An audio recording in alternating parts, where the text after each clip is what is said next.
Ni bawa ke mahkamah lah kalau Tok Guru Hadi Awang kata betul DAP ancam Melayu Islam.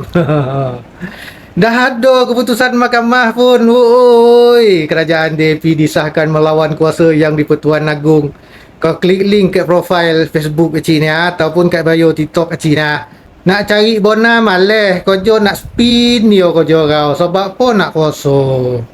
Pakcik Cik D, Eddie Norizwan, tag pakcik pasal Tok Guru Hadi kata DAP pimpin Pakatan Harapan. Ni seorang lagi kawan pakcik. Orang baik, tapi alah kerjaya dia ni spin. Dia jadikan spin ni sebagai kerjaya. Bercampur-campur lah, ada yang fakta, ada yang spin. Dulu masa pakcik bahas secara akademik calon Syahrir tu, calon Pakatan Harapan tu, yang kau undang kelima tu, bab undi tak ada kaitan dengan agama. Tiba-tiba Cik D ni komen kat pakcik, dia kata pakcik ni bangang sebab khabar PAS masuk syurga. Sebab dia khabar undi PAS masuk syurga. Cik D dah terbiasa dengan kejaya spin tu kan. Pakcik tanyalah, kat mana pakcik khabar undi PAS ni masuk syurga? Asalnya apa kesudah. Masalah orang kita ni ialah dia cari menang, dia bukan cari bona. Perjalanan hidup dia tak menuju ke mati, tapi dia menuju dunia, gaji, minat, imbuhan, fun. Bila bab RCI 200 muka surat tu dia kaji sebab nak ambil posisi masing-masing. Tapi bila dokumen sebab kehakiman liwat Saiful tu dia tak baca pula sebab tak dapat nak ambil side kat situ. Dia tu percayalah persepsi Banglo bolon siap tak berak seminggu. Semua tu dah dijawab dah tu dalam sebab-sebab kehakiman tu, dokumen mahkamah tu. Lepas mahkamah putus, dia akan keluarkan dokumen sebab kehakiman untuk ketelusan awam. Tak baca kan? Sebab korang bukan cari bona. Pakcik, betul ke DAP pimpin Pakatan Harapan? Alah bungku lah. Carilah berapa kursi DAP berbanding PKR dan Amanah Nat. Batu gajah betul lah korang ni. Betul ke DAP tempik Anwar bab arak di sekolah? Jangan jolok sarang tebuan. Tahu jadi dasar kerajaan.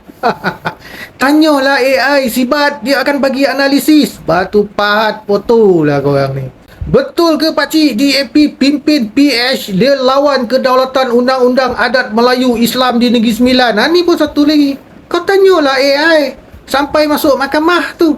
Kau tengok apa yang ompek undang khabar kat MB Amin tu. Kau tengok siapa yang bubar dun atas ponteh parti politik ya. Hari ni Johor bubar, esok Negeri Sembilan bubar. Kau tengoklah video-video pakcik sebelum ni. Kau tengok malah. Lepas tu spin dia kau. Cari bona etan. Bukan cari spin. Batu kiki betul lah kau ni. Pakcik agak-agak Cik D Eddie Norizwan tu berani tak jawab video-video pakcik. Takkan ada tu. Kau jual spin dan persepsi tu. Tu kau jual secara profesional lah. Peribadi baik tu. Jangan bonci objek pula. Kita ni masing-masing tak tahu ending masing-masing. Kita ni hidup menuju mati. Nak membotuan atau nak berlagu sama orang-orang macam Cik D ni, cik tak mahu dah. Buang masa, buang tenaga. Dia bukan tak faham, tapi dah memang kejaya dia. Tak pun tabiat dia macam tu. Pakcik ni ada target audience pakcik sendiri ni. Dan sebab apa cik buat video dan cik tak menulis lagi. Ada sebab Karakter cik ni ada sebab tapi cik tak boleh dah lah kan. Apa pun kau ingat kata pakcik ni. Dalam perjalanan dunia kita ni menuju ke mati, kita ni hanya berlagu ketika wajib, membotuan sekadar mampu. Ketika berlagu tu, botu kau ambil ongap dulu. Kita fikir, jatuh ke fik kita ni nak berlagu. Jangan sobak semangat dia. Lepas tu nak membotu tu, kita kena faham. Hidayah, kefahaman ni semua Tuhan. Kau buat ni sekadar sebab tanggungjawab kau amar ma'ruf nahi mungkar yo, sekadar mampu yo. Okay, ulang balik yo. Dalam perjalanan dunia kita menuju mati, kita berlagu ketika wajib, membotu sekadar mampu.